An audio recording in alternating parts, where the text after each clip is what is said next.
자, 이번 강의에서는 주주자본주의와 재벌개혁, 주로 재벌개혁과 관련된 이야기를 하면서 경제민주주의에 대해서 얘기했습니다. 물론 이제 피케티 책에는 이런 얘기는 나오지 않는데, 피케티 책을 우리나라 맥락에서, 한국적 맥락에서 이해하려면은 이 얘기를 좀 해야 되지 않을까 생각을 해서 제가 말씀드리는 겁니다. 자, 먼저 윤석열 정부가 재벌개혁을 안 하고 있죠. 자, 여기 사진 모습은 지난 5월 달에 진행된 참여연대 그리고 재벌개혁 민주화 네트워크의 그 기자회견 모습입니다. 재벌개혁 경제민주화 정책, 윤석열 정부 하지도 않고 있다. 그 다음에 더군다나 재벌총수를 사면했다. 뭐 재벌총수 이재용 회장이 사면돼서 풀려나서 지금 활동을 하고 계시죠. 열심히 지금 뭐 전 세계를 돌아다니면서 이야기를 하고 계시고. 자, 여기 나오는 거는 저겁니다. 재벌개혁을 해야지만 불평등과 양극화가 해소가 되지 않느냐. 근데 윤석열 대통령은 전방대로 가지 않느냐. 더군다나 뭐 여기 나오는 그 이재용 그리고 이 신동빈, 롯데, 그 다음에 이런 그 등등의 그 재벌 총수들을 사면화해주고 있지 않느냐. 실제로 사면했죠. 그러면서 뭔 경제민주화냐, 무슨 양극화 해소냐, 불평등 해소 이런 거 오히려 안 되고 있다라는 비판입니다. 자, 그런데 과연 윤석열 이분이 이 대통령 당선 이전과 대통령 당선 이후가 과연 같을까요? 안 그렇습니다.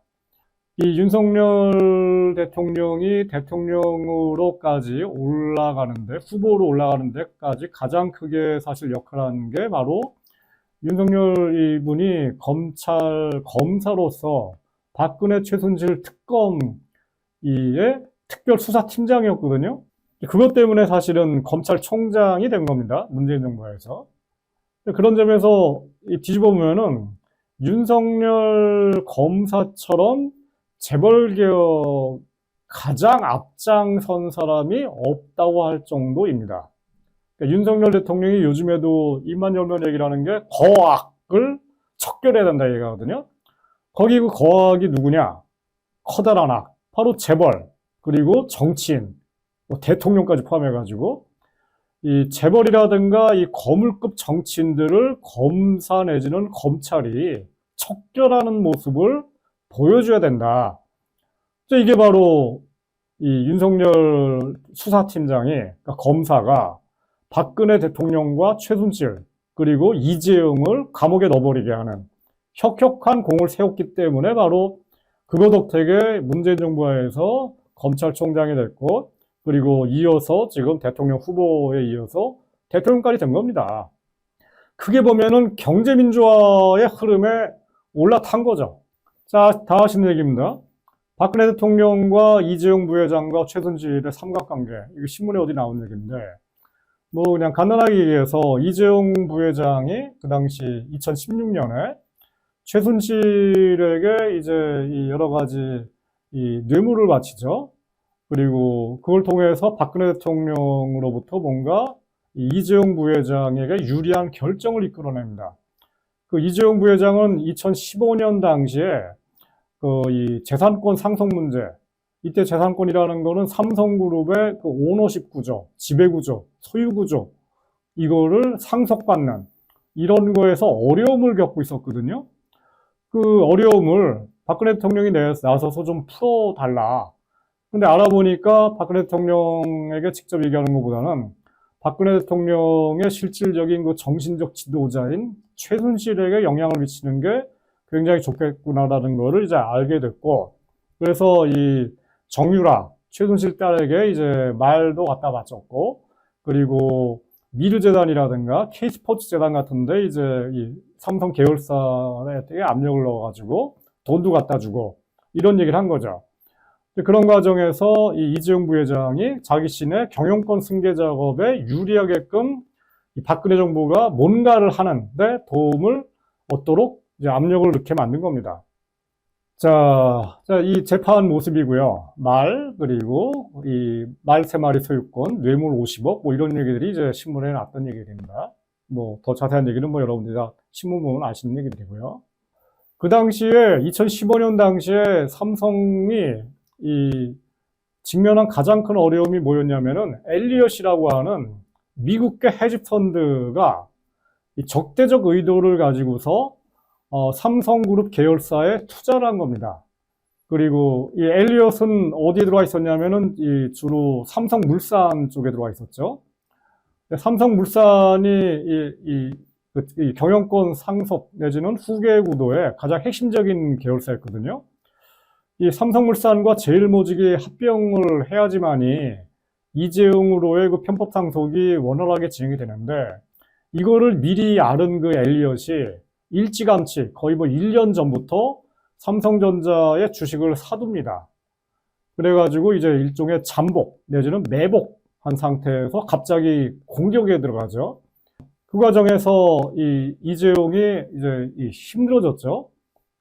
그러니까 되니까 2016년 초에 이 엘리엇과 이재용 간의 그 주주총회에서 서로 싸움이 붙습니다.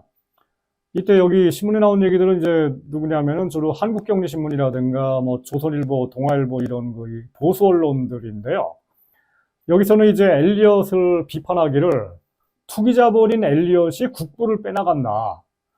그 다음에 삼성전자와 같은 그 계열사를 갖고 있는 삼성그룹의 지배구조를 이재용 쪽으로 우리가 좀 만들어줘야지만이 이 핵심적인 기업을 지킬 수가 있다. 라는 이야기. 그리고 그 과정에서 국민연금이 큰 역할을 해야 된다. 국민연금이 엘리엇 편을 들면 안 된다. 국민연금이 이재용 쪽으로 유리한 쪽으로 투표를 해야 된다. 라는 이야기가 여론에 아주 커다랗게 등장을 합니다. 왜 그러냐면은 국민연금이 우리나라의 중요한 그 대기업들, 뭐 삼성전자, 삼성물산, 뭐 CJ, 그다음에 제일모직, 뭐 현대자동차 이런 대부분의 대기업들에서 가장 큰 지분을 갖고 있는 게 바로 국민연금이에요. 지금 뭐 이 국민연금이 갖고 있는 우리나라 주식 자금이 몇백조 원 정도인데, 따라서 이재용 회장 일가가 삼성전자의 지분을 불과 4%밖에 안 가지고 있다고 한다면은 국민연금은 오히려 10%가 넘거든요. 삼성전자만 아니라 삼성물산이라든가 뭐 이 제일모직 같은 회사들에서도 국민연금이 사실상 1대 주주 내지는 2대 주주인 경우가 많고요. 따라서 국민연금이 어느 쪽 편을 드느냐, 주총회에서 이재용 쪽에 유리하게 투표를 하느냐 아니면은 엘리엇 쪽에 투표하느냐가 굉장히 중요한 관건이 됐는데, 국민연금이 일반 그 펀드가 아니기 때문에 국민연금의 지배구조는 사실상 이 중앙정부 중에서 보건복지부 그리고 기획재정부 양쪽이 움직이고 있거든요. 근데 국민연금의 의사결정을 좌지우지하는 게 이제 보건복지부 장관이었고, 그래서 이 박근혜 대통령이 이재용의 이 사정을 들은 박근혜 대통령이 보건복지부 장관, 그 당시 2015년, 16년에 이 사람에게 이제 지시를 내려서 국민연금은 이재용에게 유리한 결정을 하도록 이제 종용을 합니다. 또 실제로 그렇게 결정을 했고요. 그 과정에서 국민연금이 손해를 끼쳤다라는 거가 이제 시민단체에 의해서 고발이 되고, 그리고 이게 실제로 나중에 이제 여러 가지 유죄 판결을 받고, 그래서 박근혜 대통령 당시에 이 보건복지부 장관이 실제로 2017년에 재판에서 유죄 판결을 받고 구속됩니다. 이게 전부 다 우리가 알고 있는 2017년 촛불 시위, 최순실 사태, 그리고 이재용 구속, 그리고 이 박근혜 정부 때 이 장관들이 구속되는 이른바 적폐청산이죠. 이런 것들 전체가 다 이제 우리가 알고 있는 그 당시 역사인데, 이거 전체를 다 아우르면서 최순실과 박근혜 그리고 이재용 그리고 박근혜 정부 때 장관들을 수사해가지고 감옥에 넣게 하는 혁혁한 공을 세운 사람이 바로 윤석열 검사였었습니다. 경제민주화를 가장 앞장선 사람이었죠. 요거는 이제 그 당시 2015년 5월 달인데요. 5월 달에 삼성물산과 제일모직이 서로 합병을 해야지만이 이재용에게 유리한 이 상속구도가 나타나는 거였는데, 여기다 나오네요. 그 당시 박근혜 정부의 이 보건복지부 장관이었던 이 문형표, 그 다음에 국민연금의 자산운용본부장이었던 홍완선, 이런 사람들이 이제 문형표가 징역 7년을 구형받고, 홍완선도 징역 7년 구형받고 실제로 이 2심에서 2년 6개월형을 받아서 감옥을 삽니다.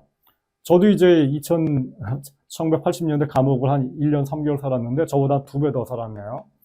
이런 과정이 바로 2015년, 16년에 진행된 사건들입니다. 그리고 이 과정에는 이재용과 엘리엇 간의 이 지분 싸움 내지는 경영권 그 대결이 있었습니다. 요거는 이제 그 당시 신문에 난 겁니다. 이재용 회장이 이제 상속 문제 가지고 고민하고 있었는데 그 배경에는 2014년 5월 달에, 그러니까 지금부터 한 8년 전에 이건희 삼성전자 회장, 그러니까 이재용 회장의 이제 아버지죠. 이 양반이 갑자기 쓰러집니다. 그리고 의식불명이 되어버립니다. 식물인간이 됐죠. 그런 상태에서 이게 이제 예기치 않은 상태였거든요.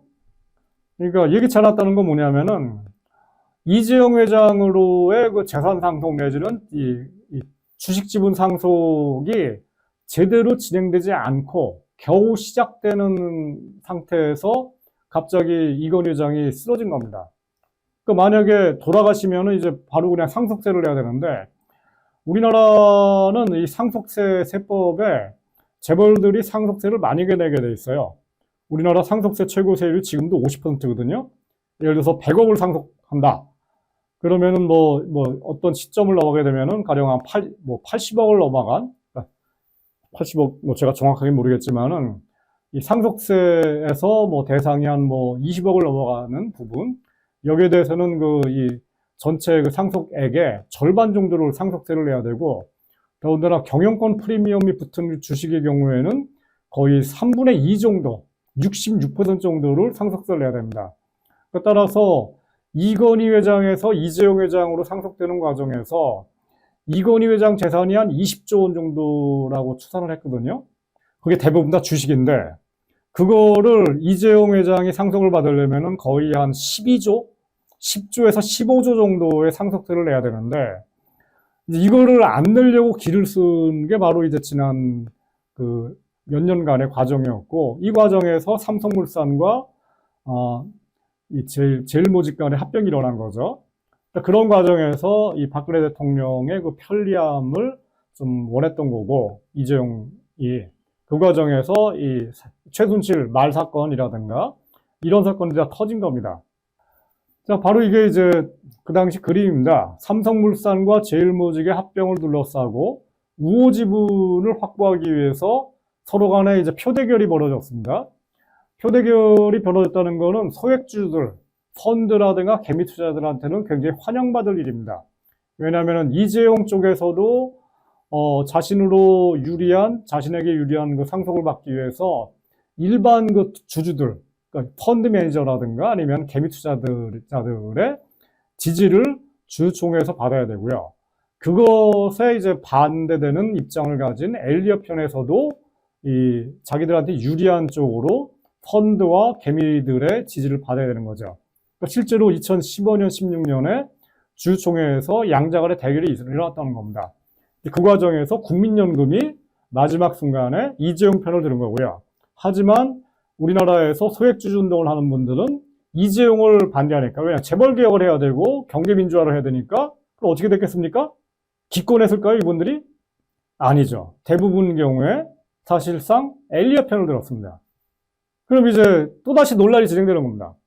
엘리엇을 편드는 게 과연 경제민주화에 도움이 되는 거냐라는 거죠.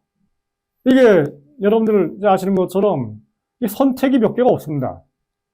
정의로운 세상에서는 이제 선택지가 여러 개가 있을 텐데 이 경우에는 선택지가 3개밖에 없는 겁니다.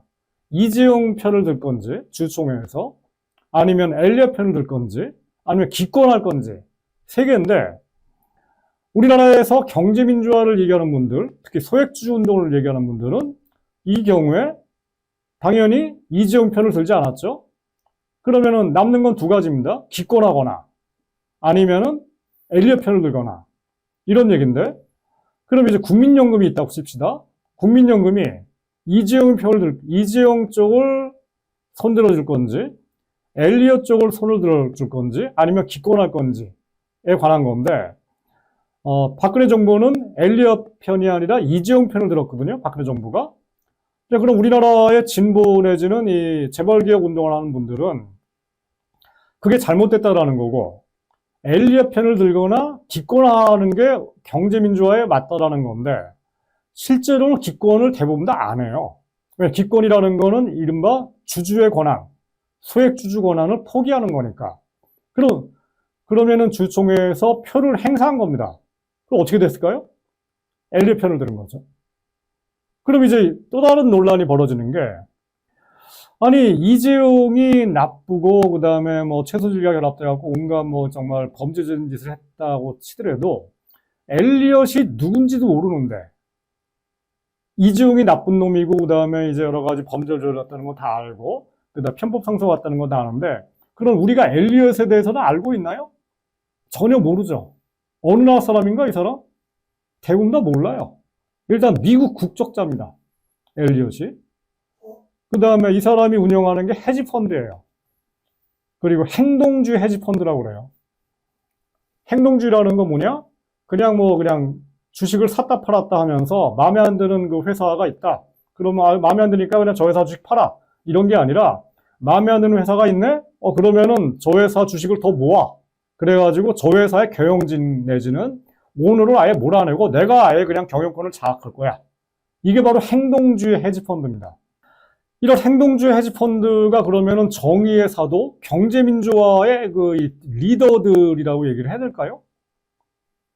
이런 논쟁이 지금 진행되고 있고, 저랑 이제 장하준 교수님 같은 경우에는 이런 그 양자택일의 문제에서 차라리 행동주의 헤지펀드보다는 이재용 같은 자가 차라리 차악이다.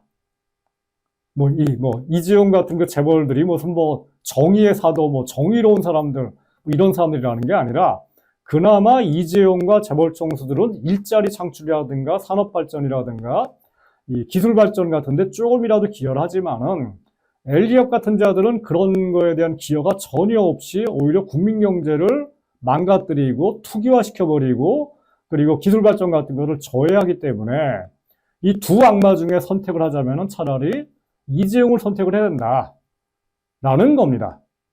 근데 이제 우리나라의 진보 쪽의 대다수 의견은 저와는 상당히 다릅니다. 근데 이제 하나 더 얘기를 하자면은 피케티 같은 사람들은 그럼 어느 쪽 의견을 찬성을 할까요? 당연히 저 같은 사람과 똑같습니다. 이 의견이 이제 좀 더 기니까 나중에 천천히 말씀드리겠습니다.